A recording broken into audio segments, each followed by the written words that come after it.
दोस्तों जय माता दी।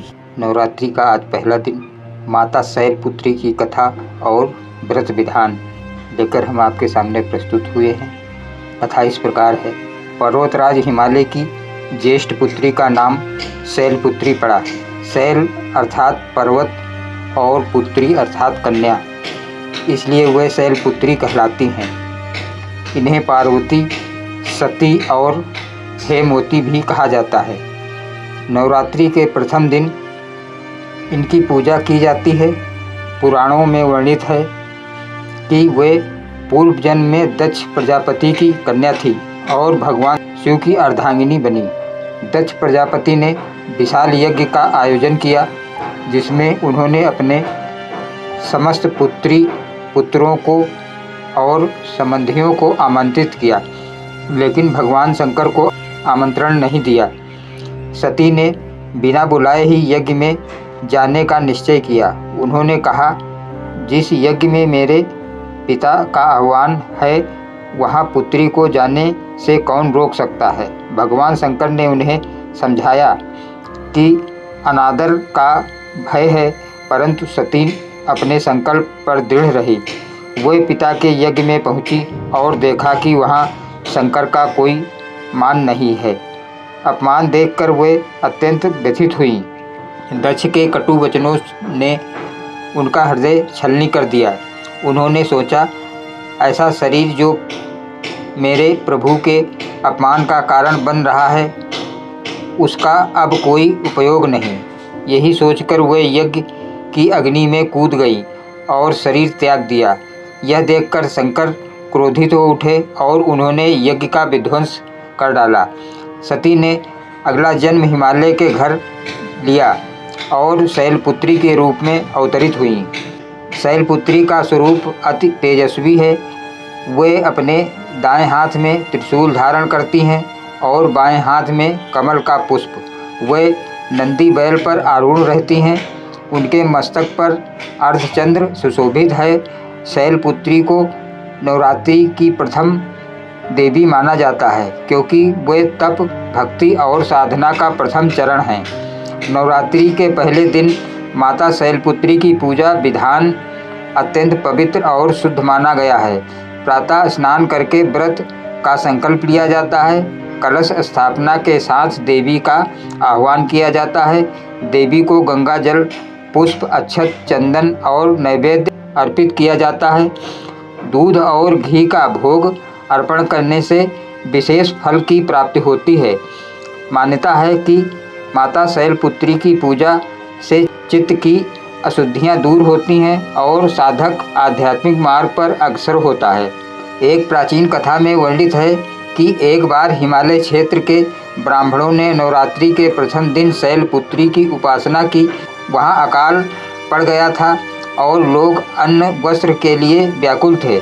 जब सबने मिलकर श्रद्धा से पूजा की तो अगले ही दिन वर्षा हुई और अन्न की विपुलता प्राप्त हुई। इससे प्रेरित होकर लोग प्रत्येक वर्ष नवरात्रि का व्रत करने लगे। शैलपुत्री केवल गृहस्थ जीवन की रक्षा करने वाली देवी ही नहीं, बल्कि योग साधना की प्रथम शक्ति भी हैं। योग शास्त्र में इन्हें मूलाधार चक्र की अधिष्ठात्री कहा गया है।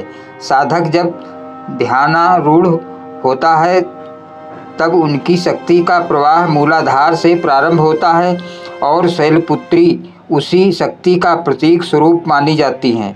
वह साधक की स्थिरता, दृढ़ता और साहस प्रदान करती हैं। माता शैलपुत्री की अन्य कथा लोक परंपराओं में मिलती है। कहा जाता है कि एक समय हिमालय की गुफाओं में रहने वाले तपस्वी ब्राह्मण ने उनका घोर अनुष्ठान किया। उन्होंने दूध और फूल से देवी का पूजन किया। कुछ ही दिनों में उनकी गुफा दिव्य प्रकाश से आलोकित हो उठी। ब्राह्मण को सिद्धियां प्राप्त हुई और उनका नाम चारों ओर प्रसिद्ध हुआ।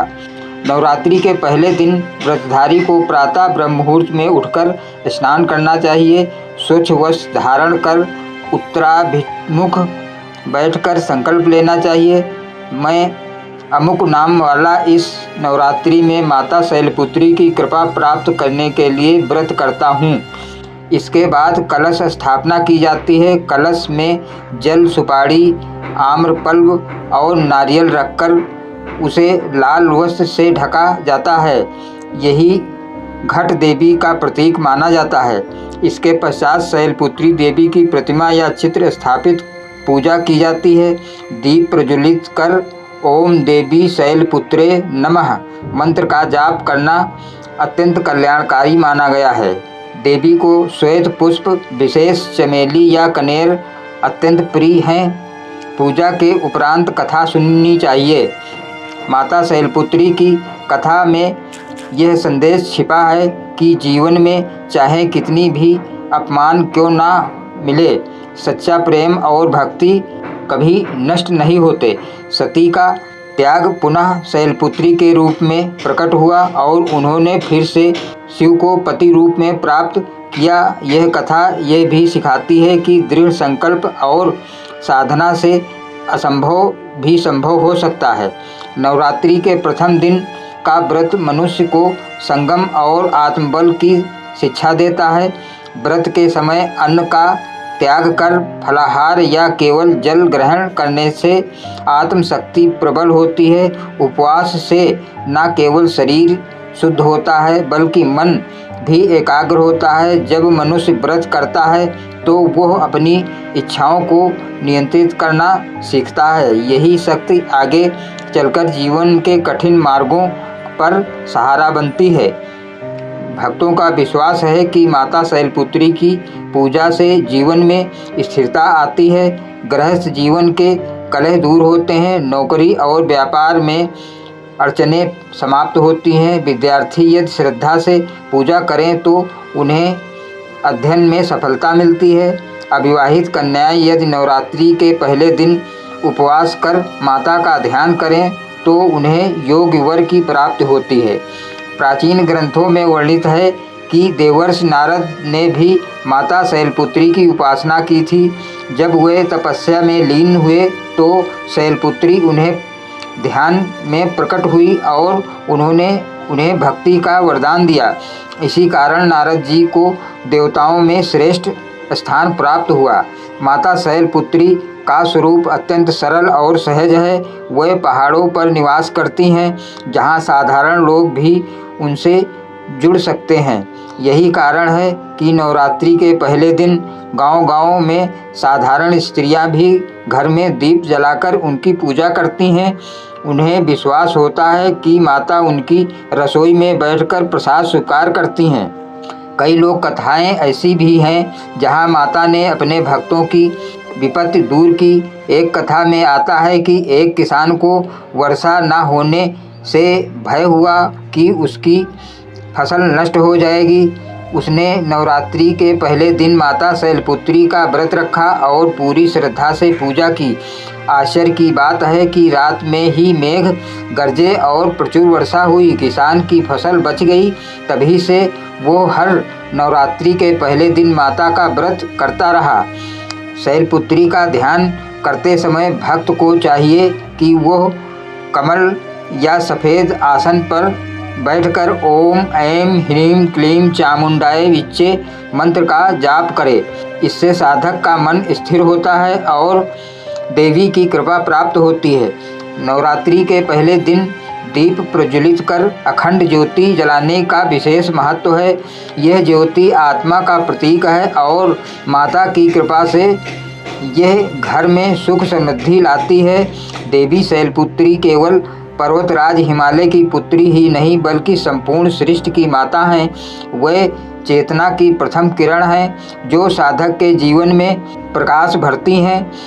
नवरात्रि का प्रथम दिन हमें यही सिखाता है कि यदि जीवन की नींव दृढ़ हो तो आगे का मार्ग सहज और सुगम हो जाता है। इस प्रकार शैलपुत्री की उपासना से भक्त को शांति, स्थिरता और अडिग विश्वास की प्राप्ति होती है। वह नवरात्रि की शुरुआत करती हैं और साधक को शक्ति की ओर ले जाने वाले प्रथम द्वार की अधिष्ठात्री हैं। जय माता दी। धन्यवाद दोस्तों।